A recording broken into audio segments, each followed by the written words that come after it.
BPL তার ভাব হারিয়েছে আগেই, আর এবার বোধহয় মূর্তিটাও হারিয়ে গেল। ভাবমূর্তি বলে যে শব্দটা বাংলা ভাষায় আছে তার কিছুই আর অবশিষ্ট নেই। এখন শুধু কি বিপিএল, এর সঙ্গে বিসিবিও কিন্তু একটা বড় সড়ো সংকটের মুখোমুখি হলো, এবং যে সংকট থেকে ফাইনালি কিভাবে কাটিয়ে উঠবে, হয়তো কোনো না কোনো সলিউশন বের হবে, কিছু না কিছু ঘটবে, কিন্তু বাংলাদেশ ক্রিকেটের যে ক্ষতিটা হয়ে গেল সেটা কি দিয়ে পূরণ হবে, সেসব নিয়ে কথা বলবো। সবাইকে স্বাগত জানাচ্ছি লেটস প্লেতে। আপনাদের সঙ্গে আছি আমি রাকিবুল হাসান। এম নাজমুল ইসলাম, এই নামটি বাংলাদেশ ক্রিকেটে বহুদিন আলোচিত হবে। তিনি কোথাও আলোচিত ছিলেন না, তাকে কেউ সেভাবে চিনত না। ক্রিকেট বোর্ডে আসলেন একটা ইলেকশনের মাধ্যমে, যে ইলেকশনটা ঠিক প্রপার ইলেকশন বলা যাচ্ছে না, কারণ যেখানে আলটিমেটলি সেভাবে নির্বাচন যে প্রক্রিয়ায় হয় সেই প্রক্রিয়াটা পুরোপুরি হয়নি। অনেকেই বয়কট করেছেন, সংগঠকরা অনেকেই নেই সেখানে, এবং সেই সূত্র ধরে ক্রিকেটে কিন্তু বড়সড় বেশ কিছু সমস্যার মুখোমুখি হওয়া গেছে। যেমন লিগ বর্জনের বিষয় হয়েছে, সেখানে ক্লাব ক্রিকেট, প্রথম বিভাগ ক্রিকেট, সেগুলো নিয়ে অনিশ্চয়তার মুখে পড়েছে। এই সব বিষয় নিয়ে ক্রিকেটারদের কিন্তু একটা বড়সড় আক্ষেপ আছে।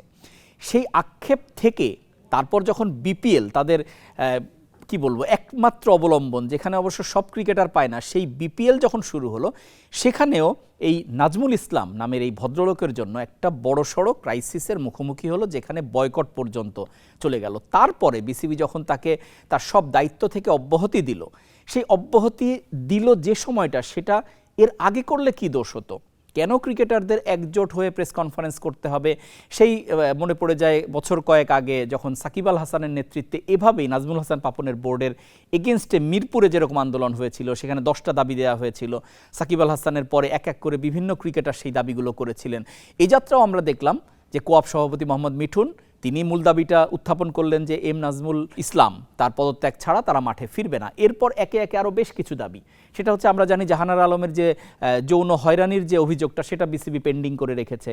লিগগুলো অনিশ্চয়তার মুখে, তার কোনো সলিউশন আসছে না, এরকম আরও বেশ কিছু বিষয় তারা দাবি আকারে তুলেছে। তবে মূল যে বিষয়টা, সেটা হচ্ছে আত্মমর্যাদার ব্যাপার, যেখানে নাজমুল ইসলাম সাহেব নামের এই পরিচালক, তিনি যে কথা বলেছেন, যে ভাষায় কথা বলেছেন ক্রিকেটারদের, সেটা কোনোভাবেই অ্যাকসেপ্টেবল না।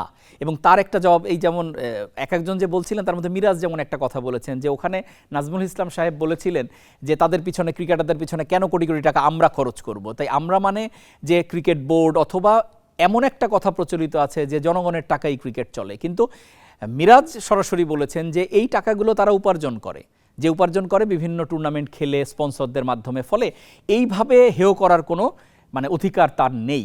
এবং এই যে প্রক্রিয়াটার মধ্যে দিয়ে ক্রিকেট বোর্ড গেল, এই যে সংকটের মুখোমুখি হলো, এই সংকট শেষ হলেও যে ক্ষতিটা হয়ে গেল, সেই ক্ষতিটার সলিউশনটা কিভাবে হবে?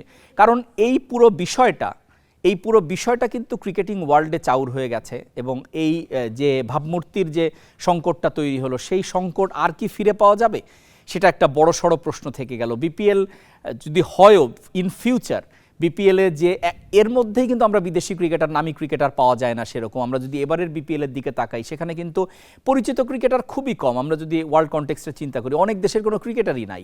এরপরে বিদেশি ক্রিকেটাররা কেন আসবে বিপিএলে, সেটা একটা বড় প্রশ্ন। এবং বিপিএল এই 12তম আসরে এসে যে স্টেজে আছে, 13তম আসর যখন হবে, যদি হয়, অথবা যদি ব্রেক পড়ে যায়, তাহলে তো আরও বড় খারাপ খবর। সেরকম জায়গায় কি দাঁড়াবে বিপিএলের, এটা আসলে বলা খুবই মুশকিল হয়ে যাচ্ছে, অ্যাটলিস্ট এবার যা হলো।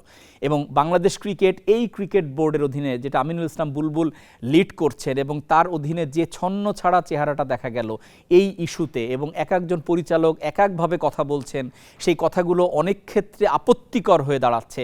এগুলো খুব ভালো এক্সাম্পল না, যে এক্সাম্পলগুলো বাংলাদেশ ক্রিকেটকে অনেক বড় ক্ষতির মুখোমুখি করে দিল। কে জানে সেই ক্ষতি আর কখনো মিটবে কিনা।